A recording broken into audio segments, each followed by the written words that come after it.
சிற்றம்பலம். தென்னாடுடைய சிவனே போற்றி, எந்நாட்டவர்க்கும் இறைவா போற்றி. அண்ணாமலையமண்ணா போற்றி, கண்ணாறுமுதக் கடலே போற்றி. ஏகம்பத்துரையந்தாய் போற்றி, பாகம் பெண்ணுருவானாய் போற்றி. காவாய் கனகத்திரளே போற்றி, கைலை மலையானே போற்றி போற்றி. சிற்றம்பலம் சிற்றம்பலம் சிற்றம்பலம். எல்லாம் வல்ல எங்கள் ஏகம்பப் பெருமானுடைய திருவடிகளை நான் மனமணிமைகளால் முதலில் வணங்கிக் கொள்கின்றேன். அன்பிற்கும் மதிப்பிற்கும் உரிய சிவஞான அருள்நெறி அறக்கட்டளை நிறுவனர் ஞானமையா அவர்களே, திருமறை அருள்பணி அறக்கட்டளையின் சார்பிலே நம்மிடையே வந்திருக்கின்ற அன்பிற்கிணைய அன்பா அவர்களே மற்றும் சிவனைய செல்வர்களே, தாய்மார்களே, உங்கள் அனைவருக்கும் மனங்கனிந்த வணக்கத்தை தெரிவித்துக் கொள்கின்றேன். திருமுறையில் 10ஆம் திருமுறையாக இருக்கின்ற திருமந்திரம் ஆகமசாரம் என்று நாம் சிறப்பாக அதை நாம் சொல்கிற வழக்கம் உண்டு. 9 ஆகமங்களுடைய சாரமாக திருமூலர்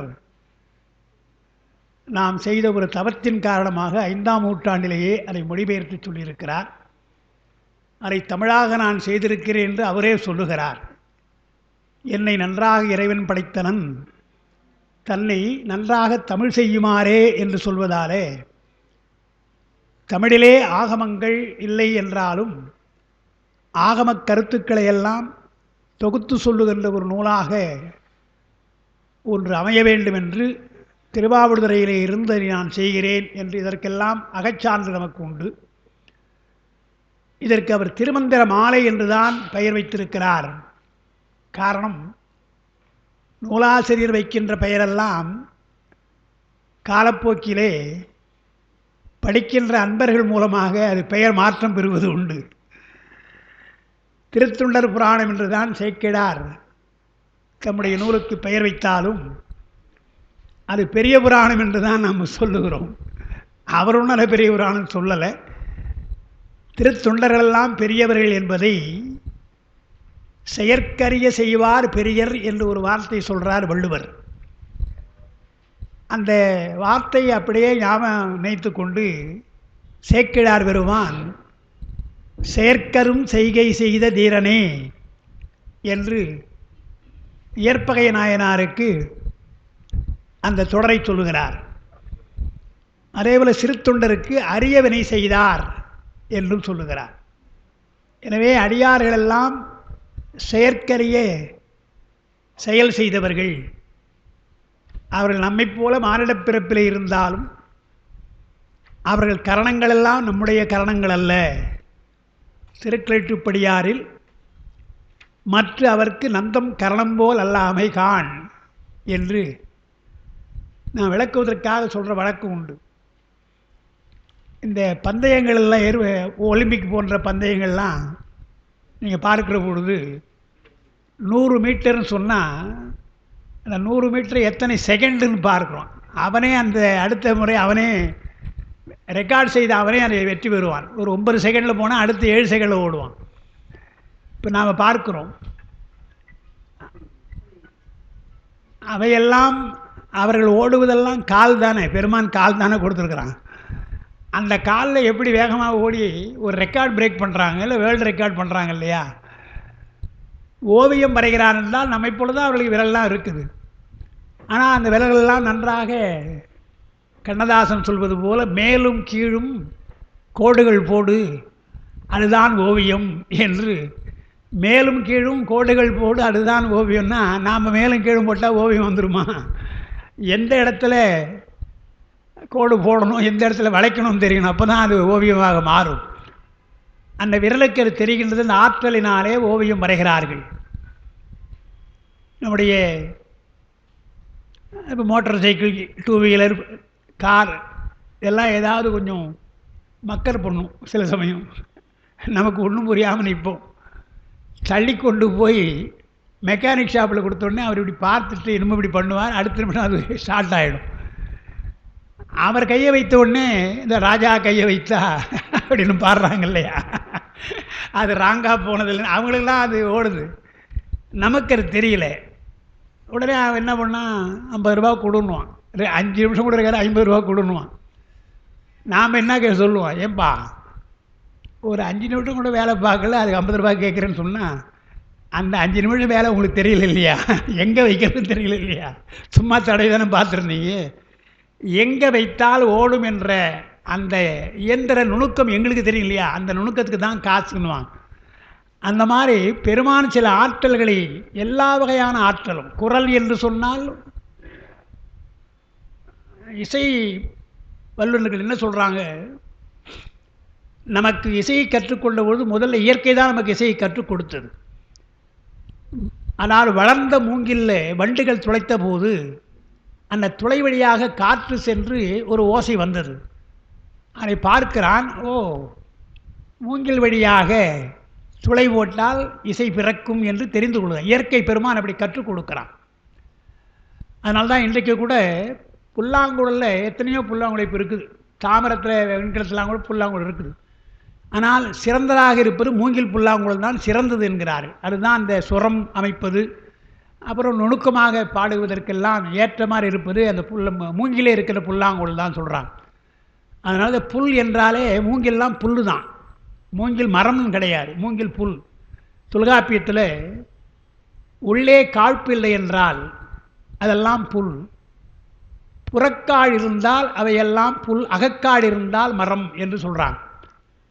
அகக்காடெனவே மரமென முடிவு, புறக்காடெனவே புல்லென முடிவுன்னு தொல்காப்பியர் சொல்கிறதுனால மூங்கிலில் புறக்காடு என்றால் வெளியில் பார்த்தா ரொம்ப கடினமாக இருக்கும், பார்த்தீங்கன்னா உள்ள வெறும் மென்மையாக இருக்கும், அவையெல்லாம் புல். ஆனால் அந்த புல் ஆம் குழல், அந்த புல் தான் குழலாக மாறுகிறது என்று நாம் சொல்கிறோம். அதே போல் வில்லிலிருந்து நான் தட்டுறான், நான் விரலாக தட்டுகிற பொழுது ஒரு ஓசை கேட்கிறது, அதனால் நரம்பு இசை, நரம்பு கருவிகள் வந்தன. இதுபோல் புல்லாங்குழல் போன்ற குழல்கள் வந்தன என்றாலும் இறைவன் கொடுத்த இந்த குரலுக்கு இணை கிடையாதுன்றான். நீங்கள் எவ்வளோதான் ரொம்ப நுட்பமாக, இப்போ நமக்கு தெரியும், நன்றாக பாடினால் சபாஷ்னு ஒரு வார்த்தையை சொல்கிறோம். அது ஏன் சபாஷ்னு சொல்கிறதுக்கு ஒரு விளக்கம் கொடுக்குறாங்க இசையாளர்கள். ச ப சா அந்த 3 சுரம் தான். 3 சுரத்தை ச ப ச எழுக்கணும். நீங்கள் அந்த அந்த சா ப சாவை எடுக்கிறேன்னு சொன்னால் உங்களுக்கு பாட்டு வருமா வராதுன்னு தெரிஞ்சுக்கலாம் இல்லையா. அந்த சுரம் மட்டும் சொல்லுப்பான்னு சொல்லுவாங்க. இசை கற்றுக்கொள்கிற பொழுது சொல்லணும், நமக்கு அங்கேயே வராது, அங்கேயே முதலே சுதி மாறிடும், நமக்கு தெரிஞ்சுக்கலாம். சரி நீ போப்பான்னுடுவாங்க. நான் வேடிக்கையாக சொல்கிறது, அதெல்லாம் ரொம்ப கஷ்டப்பட வேண்டாம், ஜனகணமன பாடுங்கன்னு சொல்லுவேன். தேசிய கீதம் இருக்குது, அது பார்த்தா நமக்கு சாதாரணமாக தெரியும். அது நீ கடைசியில் கொண்டு போய் ஜெயகேன்னு முடிக்கிற பொழுது அந்த சுதி மாறாமல் பாடணும். அந்த சுதி மாறாமல் ஜெயகே ஜெயகேன்னு சொல்கிறாங்களே, அதுக்கு ஆரம்பம் சரியாக இருக்கும். அந்த பாடுகின்ற ஆற்றல் உடையவங்க நம்முடைய குரலுக்கு எந்த சுதி சேரும்னு தெரியணும், அதுதான் ஆற்றல். இவங்கெல்லாம் பாடக்கூடியவங்க. பாட்டிலேயே ஆரம்பத்தில் எப்படி எடுக்கணும், இது இப்படியே போனால் எப்படி முடியலாம் என்று பார்க்கணும். அதே போல் தான் நீராறும் கடலுடத்த மோகன ராகம் தான் அது. ஆனால் அந்த நீராறும் கடலுடத்துன்னு ஆரம்பித்து கடைசியில் வாழ்த்துதுமேன்னா அங்கே வழுத்துதுமேன்னு வழிக்கு போயிடும். அங்கே போய் குரல் மாறி போகும். இதெல்லாம் நமக்கு எங்கே எடுத்து தொடுப்பு முடிப்புன்னு சொல்கிறோம் இல்லையா, இதெல்லாம் இசை ஞானம். அது இயல்பாகவே இறைவன் நமக்கு தந்திருக்கிறான். இப்போ நீங்கள் பார்க்கலாம், நமக்கெல்லாம் தாள ஞானம் உண்டுங்க, எல்லாருக்குமே தாள ஞானம் உண்டு. இப்போது நமக்கு எல்லாருக்குமே பாட தெரியாது, ஆனால் ஒரு பாட்டு எடுத்து பாடுறேன்னு வச்சுங்களேன், நான் பாடுறேன்னு வச்சுங்களேன், சார் தப்பாக பாடுறாரு அப்படின்னு, என்னென்னா என்னமோ பாடணும்னு பாடுறாரு, பெரியவர் பாட்டணும்னு பேசாமல் இருப்பீங்க. ஆனால் பாட்டு தவறு என்று எல்லாம் தெரிஞ்சுக்கலாம். ராகம் தவறுகிறார், சுதி தவறுகிறது, தாளம் தவறுன்னு தெரிஞ்சுக்கலாம். அது இயல்பாகவே இருப்பதற்கு என்ன காரணம் என்றால், குழந்தை பருவத்திலேயே பெருமான் கருவறையில் கருப்பையில் இருக்கிற பொழுது தாயினுடைய இதய ஓசை கேட்குதான், லப் டப் டப் டப் என்று அந்த ஓசை கேட்குது பாருங்க. அந்த ஓசை இருக்குது, அதுதான் ஆரம்பம். அது கேள்வி கேட்குது, அந்த ஒரே ரிதும், ஒரு ரிதும் ஒரே மாதிரி இதை ஒலிக்குது இல்லையா, அந்த ஒழுங்காக ஒலிக்கின்ற அந்த ஒலியை கேட்குது, அந்த தாளத்தை கேட்டுக்கொள்ளுது. அதனால் என்ன ஆகிறது, இப்போ நான் பேசுகிறேன்னு சொன்னால் மாடுலேஷன் சொல்லுவாங்க. நான் ஒரே மாதிரி பேசுகிறேன்னு வச்சுங்களேன், உங்களுக்கு தூக்கம் வந்துடும். ஒரே மாதிரி பேசினா கேட்டுகிட்டே இருப்பீங்க, அப்படியே தூங்கிவிடுவீங்க. ஏன்னா அங்கே ஒழுங்கு இருக்கக்கூடாது, ஏற்றம் இறக்கத்தோடு தான் பேசணும் பேச்சுன்னு சொன்னான். பாட்டு என்றால் தாளத்தினுடைய ஒழுங்கு இருப்பதாலே பாடினால் நமக்கு தூக்கம் வருகிறது. குழந்தை தாலாட்டில் ஏன் தூங்குது என்று சொன்னால் அந்த லலபி இருக்கு இல்லையா, அந்த இதய ஓசையுடைய ஓசை இருப்பதாலே, ஒரு ஒழுங்கு இருப்பதாலே ஒரு தூக்கம் வருதுன்னு பார்க்கும். அப்போ பெருமான் இயல்பாகவே நமக்கு அந்த ஓசையை கொடுத்துருக்கிறான். இதெல்லாம் நீங்கள் நடைமுறையில் பார்த்துருக்கலாம். எக்மோரில் ரிசர்வ் பண்ணிவிட்டு ட்ரெயினில் போவோம், தூத்துக்குடி எக்ஸ்பிரஸும் திருவனந்தபுரம் போகணும்னு வச்சுங்களேன். பர்த்தில் போய் ஏறி படுத்துருவோம். படுத்து ஆரம்பம் போகிறப்போதே டன்னு ஓடும். என்னடா பண்ணுறது, எங்கடா தூங்க போகிறோம், இந்த தூக்கம் நம்ம பர்த்துக்கு படுத்துட்டோமே என்று நினைப்போம். செங்கல்பட்டு போகிறதுக்குள்ளே தூங்கிடுவோம். ஏன்னா அதே ஓசை கேட்குது இல்லையா, அதே ஓசை கேட்டால் தூங்கிடும். அது விழுப்புரத்தில் போய் நிற்கும், நின்றவுடனே எழுந்துருவோம். என்ன வேண்டிய ஓடினா தான் தூக்கம். ஏன்னா பழகியாச்சாங்க என்றால் எப்படா தூங்க போகிறோம்னு நினச்சி பார்த்தா ஓடுகிற பொழுது தூங்குகிறோம், வண்டி நின்னா வீழ்ச்சிக்கிறோம் என்றால் இதெல்லாம் தாள அசைவு என்று இயல்பாகவே பெறுவான் அதை தந்திருக்கான் பார்க்குறோம். என்எஸ் கிருஷ்ணன் அந்த மாதிரி ஒரு தடவை நான் சொல்கிற மாதிரி ட்ரெயினில் ஏறி படுத்து போகிறாராம். அந்த அம்மா டிஏ மதுரம் பக்கத்தில் இருக்கிறாங்களாம். எக்மோர்லேருந்து புறப்பட்டு தாம்பரம் கூட தாண்டலையா, அவர் படுத்துட்டாராம். படுத்துட்டு உடனே எழுந்து உட்காந்துட்டு, மதுரம் செக்கு புக்கை மறந்துட்டு வந்துட்டேன் அப்படின்னாராம். ஏங்க படுத்துங்களே, செக்கு புக்கை எங்க ஞாபகம்? ஐயோ ட்ரெயின் சிக்கு புக்கு போச்சாரு, கேட்டே இருந்தேன். அது செக்கு புக்கு ஞாபகம் என்று சொன்னார்னு சொல்லுவாங்க. இதெல்லாம் இசையோடு சம்பந்தப்பட்டது என்று பார்க்கிறோம். பிறப்புக்கும் நாம் இசை வைத்திருக்கிறோம், இறப்புக்கும் நாம் இசை வைத்திருக்கிறோம். ஒப்பாரின்னு சொன்னாங்க. ஆர்த்தல் என்றால் ஒலித்தல்னு அர்த்தம். ஊரெல்லாம் கூடி ஒலிக்க அழுதிட்டுனார் திருமூலர். ஒப்பாக ஒலித்தல், அதெல்லாம் கூட ஒரு இதுவும் ஒப்பாரி பாடுகின்றதில் கூட ஒரே மாதிரி பாட வேண்டும் என்று சொல்லியிருக்காங்க. சொன்னால் இசையோடு நாம் எவ்வளோ இருந்திருக்கிறோம்னு பார்க்குறோம். எதுக்கு சொல்கிறேன்னா, அந்த மாதிரி இசை பெருமான் இருந்தது. அந்த குரல் இருக்கு இல்லையா, இப்போ இந்த ஜானகின்னு ஒரு அம்மா பாட, கொஞ்சம் இப்போ வயசாகி போச்சு அவங்களுக்கு, இளமையில் இருக்கிற பொழுது ஏதோ ஒரு கடுமையான ஒரு பாட்டான். அதுக்கு இந்த சா மாதிரி உச்சஸ்தாயி ஒன்று இருக்குது. நீங்கள் அந்த ஹார்மோனியமோ அல்லது இப்போ இருக்கிற கீபோர்டோ இது அதுக்கு ஒரு உச்சஸ்தாயி வச்சுருப்பான். அந்த இசையமைப்பாளர் என்ன பண்ணாராம், ஹார்மோனியத்தில் அப்போ அந்த அவர் இருந்த பொழுது ஹார்மோனியத்தில் ஒரு உச்சஸ்தாயை அழுத்தினாராம். அழுத்தி இந்த லெவல் பாட முடியுமான்னு கேட்டாராம். நான் அந்த மாதிரி தான் பாட்டு அமைக்கிறேன்னு சொன்னார். அந்த ராகம் அப்படி அமையணும், இந்த உச்சஸ்தாய் இங்கே போகும் அப்படின்னு உடனே அந்த என்ன பண்ணாங்களாம், சுதி கொடுங்கன்னாங்களாம். கொடுத்து அவங்க உச்சஸ்தாய் பாடினாங்களாம். பாருங்கள், இதை விட அதிகமாக போச்சு அது அவங்களுக்கு. இவங்க அமைக்கிறானே ஹார்மோனியத்துக்கு சுரத்துக்காக அந்த சுரம் அதிகமாக போச்சான். அப்போ தான் குரல் அந்த ஆற்றல் உங்களுக்கு. அப்போ தான் அந்தம்மா சொன்னாங்களாம், எல்லாம் நீங்கள் கண்டுபிடிச்சது, இது பெருமான் கொடுத்தது அப்படின்னாங்களாம். அது அப்படி பெருமான் அப்படி தந்திருக்கிறான் இல்லையா. இப்போ கேபி சுந்தராம்பாள் இருந்தாங்களே, ரெக்கார்டிங்கு முன்னே கொஞ்சம் மோர் கொடுப்பானுவாங்களாம். மோர் கொடுத்தா எப்படி சார் பாட முடியும்னா, நமக்கு தண்ணி குடித்தாலும் பேச முடியல, மோர் கொடுத்தா. அந்த மாதிரி சொல்லுவான், இது முருகன் கொடுத்த குரல் ஒன்றாகான்னு சொல்லிட்டு தான் மோர் குடிச்சு தான் பாடினாங்களாம். அந்த இப்போ அவங்க பாட்டு என்னென்னு பாட்டு இருக்கு இல்லையா, அது பின்னால் சினிமாவுக்காக பாடினாங்க. பின்னால் ஞானப்பழத்தை பிடிந்து ஏற்கனவே பாடின பாட்டு அது. அதை மறுபடியும் சினிமாவுக்கு கேவி மகாதேவன் அதை கொஞ்சம் அமைச்சு பாடுறார். அப்போ மோர் குடின்னு குடிச்சிட்டு ஞானப்பழத்தை பிடிந்துன்னு உச்சத்துக்கு பாடுறாங்க. அது பெருமான் கொடுத்த குரல் அல்லவா என்றால் அவனுடைய படைப்புக்கு இடையாக ஒன்றும் சொல்ல முடியாது என்று பார்க்கும். அதனால் அந்த இசைக்காக நான் சொன்னேன். ஒன்றும் நமக்கு திருமந்திரத்தில் மந்திரம், தந்திரம், எந்திரம் மூன்று நம்முடைய முறை. தந்திரம் என்றால் ஆகமம்னு அர்த்தம், பொதுவாக ஆகமம்னு அர்த்தம், அல்லது நூல்னு வைத்துக் கொள்ளலாம். வேதமாக இருந்தாலும் சரி, ஆகமாக இருந்தாலும் நூல் என்பது பொருள். தந்து என்றால் நூல்னு அர்த்தம். தந்திலிருந்து வந்ததுனாலே தந்திரம் என்றால் அது நூல், நூலை குறிக்கின்ற ஒரு சொல், வட சொல்லது. அந்த தந்திரம் என்றால் வழிபாட்டு முறையின் அர்த்தம். வேதத்தில் சொல்லுகின்ற வழிபாட்டு முறை வேள்வி முறை. ஆகமங்களில் சொல்வது நம்முடைய விமல் செய்வது போல பூசை முறை, வழிபாட்டு முறை. அந்த வழிபாட்டு முறைக்கு தான் தந்திரம் என்று பெயர்.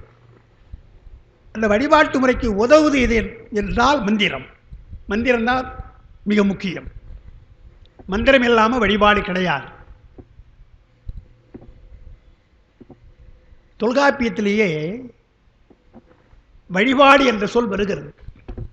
அதாவது வழிபடு தெய்வம் நிற்புறம் காப்ப என்று சொல்கிறார். நீ வழிபடுகின்ற தெய்வம் இருக்கல்ல, உனக்காக இருக்கிற வழிபாட்டு தெய்வம் அது உன்னை காக்கும் என்று புராணத்தில் வருது, தொல்காப்பியத்தில் வருது. வழிபடு தெய்வம் நிற்புறம் காப்ப என்கிற பொழுது வழிபாடு என்று சொன்னால் அப்போ ஏதோ ஒரு வழிபட்ட முறையிலே ஒழுங்குமுறையிலே பாடியிருக்கிறார்கள், ஒழுங்குமுறையிலே மந்திரத்தை சொல்லியிருக்கிறார்கள். நமக்கு என்ன சிறப்பு என்றால் வேதங்கள் எல்லாம் இயல் தமிழ் போல ராகம் கிடையாது, சும்மா ஏதோ ராகம் போட்டு பாடலாம். ஆனால் திருமுறைகளுக்கெல்லாம் பண் தாளத்தோடு வைக்கும். எனவே இசைமயமாக செய்கிற வழிபாடு என்பது ஆகம முறை, வேள்வி செய்வது என்பது ஸ்லோகம் சொல்வதெல்லாம் நமக்கு இயல் தமிழ், அதெல்லாம் இயல் முறையில் இருக்குது. இயலை காட்டிலும் இசை மிக முக்கியம் என்று நாம் பார்க்கிறோம். அதனால் ஞானசம்பந்தர் போன்றவர்களெல்லாம் முதல்லையே இசையாக பாட வேண்டும் என்று பாடியிருக்கிறாங்க. அதனால் மந்திரம் என்பதை, மந்திரம் என்று சொன்னால் அது இயல் தமிழ், முதல்ல மந்திரமாக சொன்னால் இயல் தமிழ். அதனால தான் என்ன செய்தார் நம்முடைய அப்பர் பெருமான், 6ஆம் திருமுறை இருக்கு இல்லையா, 6ஆம் திருமுறைக்கு பண் இருக்கிறது, இல்லாமல் இல்லை. இருந்தாலும் இப்போ பாடுகிறது அரிகாம்போதி, அதுக்கு தமிழில் அவங்க இது நாட்டுக்குறிஞ்சியா ஏதோ குறிஞ்சி, அதான் ஏதோ நான் ஹரிகாம்போதியில் பாடுறோம் நாம். அது பெரும்பாலும் இயல் தமிழ். நீங்கள் அப்பர் பெருமானெல்லாம் நீங்கள் பார்த்தீங்கன்னா இயல் தமிழிலையும் சேர்க்கலாம், இசைத்தமிழாகவும் பாடலாம். ஞானசம்பந்தர் படி கிடையாது, அவர் இயலாகவே இசையாகவே பாடியிருக்கிறார். இப்போ 4ஆம் திருமுறை என்று சொன்னால் அந்த 4ஆம் திருமுறை பெரும்பாலும் விருத்தம், சில இடங்களை தவிர, இப்போ தலையேனி வணங்காய் போன்ற பாடல்களை தவிர மற்றெல்லாம் விருத்தமாகவே பாடியிருக்கிறார். 5ஆம் திருவை சொல்லவே வேண்டியது, அது கரித்துறை என்று, அது ஒரு வகை யாப்பு, அது ஒரு இயல் தமிழ் தான். 6ஆம் திருமுறை இன்றைக்கி சொல்கிற எண்சீர் விருத்தம் என்கின்ற அமைப்பு தான், எல்லாம் இயல் தமிழ் தான் இருக்குது. அதை இசையாக நாம் பாடுகிறோம். அதனால் என்ன செய்தார்கள், நீங்கள் மந்திரமாக இயல் தமிழாகவும் சொல்லலாம். ஆட்சி உலகை உடையாய் போற்றி, அடியார்க்கு முதலாம் ஈவாய் போற்றி என்று மந்திரமாக நீங்கள் சொல்லலாம் என்று அப்படியும் பாடியிருக்கிறாங்க, இசைத்தமிழாகவும் பாடியிருக்கிறாங்க என்று நாம் பார்க்கிறோம். அதனால் மந்திரம் என்பது இயல் தமிழாக இசைத்தமிழாக இருப்பது. இயல் தமிழாக சொல்லுகிற போது கிரியைகளுக்கும் மூலமந்திரத்திற்கும் தியானத்திற்கும் உதவுதல், இசைத்தமிழாக இருந்தால் வழிபாட்டுக்கு உதவுதல் என்று நாம் வைத்துக்கணும் அந்த மந்திரத்தை. அப்போ மந்திரம் தந்திரம் இரண்டு நமக்கு விளக்கம். எந்திரம் என்றால் எந்த வடிவத்தை வைத்து நாம் வணங்குகிறோம் அதுதான் எந்திரம். அந்த எந்திரத்தை ஏன் இப்போ சொல்கிறார், திருமேனி மூவகை திருமேனியை நம்ம சொல்கிறோம். மூவகை திருமேனியில் அருவத்திருமேனி, உருவத்திருமேனி, அருவுருவத்திருமேனி என்று மூன்றாக வைத்துக்கொண்டு வழிபாட்டில் உருவத்திருமேனியை விட அருவுருவத்திருமேனி இலிங்கத்திருமேனி சிறந்தது என்று நம்முடைய கொள்கை. சைவ மரபில் இலிங்க வழிபாடு தான் நாம் சொல்கிறோம். அதே போலத்தான் இந்த ஏன் இலிங்கத்தை சொல்கிறோம் என்றால் அது அருவமும் அல்ல உருவமும் அல்ல, அருவுருவம் என்று நாம் சொல்கிறோம். எந்திரம் அது போலத்தான். எந்திரத்தில் எந்த மந்திரத்தை நீங்கள் உச்சரிக்கிறீங்களோ அந்த மந்திரத்துக்குரிய தெய்வம், எந்த தெய்வத்தை நீங்கள் எழுதுறீங்களோ அதற்குள்ள மந்திரம் இருக்குது. அந்த மந்திரத்தை மூல மந்திரத்தை நாம் அந்த எந்திரத்தில் எழுதணும். அப்போ மந்திர வடிவமாக இருப்பது பெருமான் தூல வடிவாக இருக்கிறான் என்பது ஏறக்குறைய அது உருவம் போல, எழுத்து தான், எழுத்தாக இருந்தாலும் அது உருவம் போல நம்ம சொல்கிறோம். அந்த செப்பு தகடோ பொன் தகடோ வைக்கிறோம் இல்லையா, தகடு என்பது உருவமாக இருக்குது, இருந்தால் அதுக்கு உறுப்புக்கள் இல்லை. உறுப்புக்கள் இல்லாததுனால அது அருவம் என்று சொல்லி உருவமும் அருவமும் சேர்ந்த அருவுருவ நிலை என்று, எந்திரம் என்பது எப்படி இலிங்க திருமேனி நாம் வைத்து வழிபடுகிறோமோ அதுபோல இருப்பது அருவுருவ திருமேனி என்று, அதுதான் எந்திர வழிபாட்டுடைய தாத்பரியம். முதல்ல சில பேர் கேட்குறாங்க, இதெல்லாம் என்ன சார் ஏன் கோடு போட்டுலாம் செய்யணும்னு கேட்குறாங்க இல்லையா, அதுக்கு தான் இந்த விளக்கத்தை அவர் தருகிறார். அது ஏன் அப்படி வழிபட வேண்டும் என்பதற்கு இதில் நமக்கு காரணம் இருக்கிறது. ஒன்றுமே இல்லை, சாதாரணமாக நான் சொல்லிடுறேன், பெரிய விளக்கம்லாம் இருந்தாலும் கூட சாதாரணமாக ஒன்று சொல்லிடுறேன். ஏன்னா அன்பா கணக்குவாதி அவருக்கு தெரியும், இந்த வட்டம் என்று சொன்னால் பல புள்ளிகளுடைய சேர்க்கை தான் வட்டம்ன்றான். வட்டம்னு தனியாக கிடையாது, ஒரு புள்ளி தொடங்குறீங்க, பல புள்ளிகளை வைத்துக்கொண்டே வந்து சேர்ந்தால் அது வட்டம் நமக்கு தெரிகிறது. அந்த புள்ளி என்பது வட்டம் போல இருக்குதில்ல, வட்டம் என்பது பல புள்ளியை சேர்ந்து நாம் சொல்கிறோம் இல்லையா, அதே போல் பெருமான் என்றால் வியாபகமாக இருக்கிறான் என்பது ஒரு நிலை.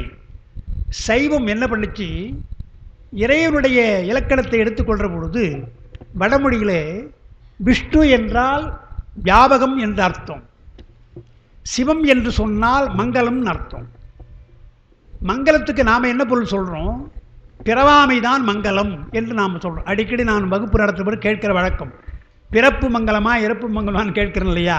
அதுக்கு முடிவு என்ன என்றால், பிறப்பு மங்கலம் அல்ல, இறப்பு மங்கலம் அல்ல, பிறவாமை தான் மங்கலம் என்று நாம் முடிக்கிறோம் இல்லையா? எனவே பிறவாமையாக இருக்கின்ற இலக்கணத்தை உடையவன் நம்முடைய பெருமான். எனவே அது மங்கலம். அதனால் அவனை நாம் சிவம் என்று நாம் எடுத்துக்கிட்டோம். அந்த சொல்லை மிக முக்கியமாக நாம் எடுத்துக்கிட்டோம். விஷ்ணு என்றால் வியாபகம்னு அர்த்தம். அவங்க என்ன பண்ணாங்க, பாஞ்சராத்திரிகள் என்ற திருமால் அவங்கெல்லாம் அவதாரம் நிறைய இல்லையா? அவங்க பிறவாமையை சொல்ல முடியாது. ஏன்னா பல பிறப்பு, 10வது பிறப்பு வேறு அவர் சொல்லிட்டு இருக்காங்க. எனவே பெருமான், அவர்களுடைய பெருமான் பிறந்து பிறந்து மாறுகிறான் அல்லவா? எனவே பிறவாமை என்ற சிவம் என்பதை எடுத்துக்கொள்ள முடியாது. ஆனால் மங்களமாக வியாபகமாக இருக்கின்ற அந்த இலக்கணத்தை எடுத்துக்கொள்வோம் என்று அவங்க விஷ்ணு என்று எடுத்துட்டாங்க. பொதுவாக விஷ்ணுனா வியாபகம்